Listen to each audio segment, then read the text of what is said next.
The morning Zara's mother handed her the clay pot, her father's eyes went dark with fear. Not her, he whispered, his voice breaking. Please, not our Zara. But there was no choice. The village well had run dry for 3 weeks. Crops were dying. Children were crying from thirst. And the ancient river at the forest's edge, the river everyone feared was their only hope. The problem was simple and terrible. The river always took the first daughters. It had been this way for generations. First daughters who went to fetch water never returned. The river would accept them as payment, dragging them beneath its dark surface, and in exchange, it would flow generously for months, filling the village with life-giving water. It was a curse no one could break, a debt no one could refuse. Zara stood in the doorway of their small home, her long, straight black hair cascading down her back, her curvy frame wrapped in a simple white dress. At 24, she was the most beautiful woman in the village, with skin like polished mahogany and eyes that held both fire and kindness. She was her parents' pride, their firstborn, their everything. I'll go, she said quietly, though her hands trembled. Her mother collapsed to the floor, wailing, No, send someone else, anyone else. But the village elders had decided. Each family had to send their first daughter in rotation. Today was their family's turn. There would be no exceptions, no mercy.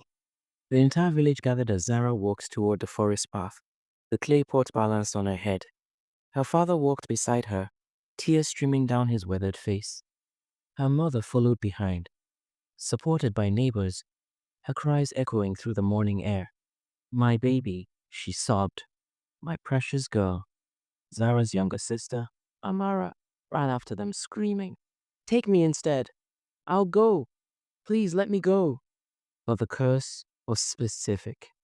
Only first daughters. Only them. At the forest's edge, Zara turned to face her family one last time. Her father grabbed her hands, his whole body shaking. Fight it, he begged.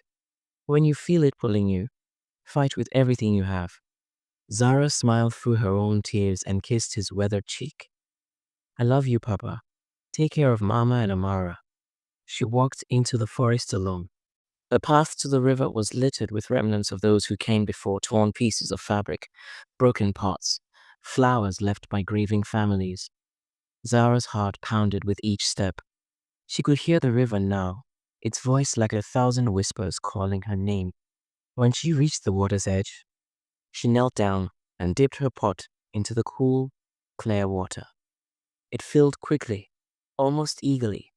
Then she felt it, the pool. Cold hands seemed to wrap around her ankles. The water began to swirl, forming a whirlpool around her. Zara screamed and tried to stand, but the force was too strong. The pot fell from her hands and shattered on the rocks. No, she cried out, clawing at the muddy bank.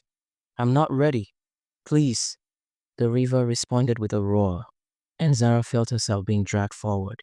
Water filled her mouth, her lungs, everything went dark.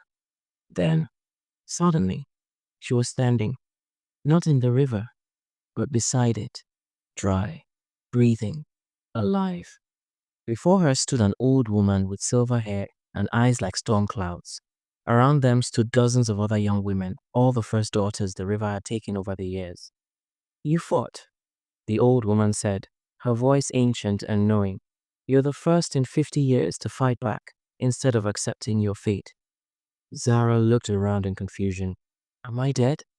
No, child. You broke the curse.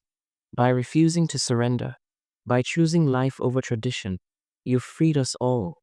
The old woman touched Zara's forehead, and suddenly the forest exploded with light.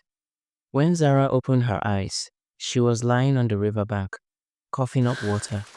Her father was pulling her into his arms, sobbing with joy. Her mother and sister were there too, all of them crying and laughing at once. Behind them, the entire village had gathered, and emerging from the forest were the other first daughters alive, whole, walking home after years of captivity. The river flowed clear and generous, but this time without demanding payment. Zara had done what no one else dared. She had said no to death and yes to life. And in doing so, she had saved them all.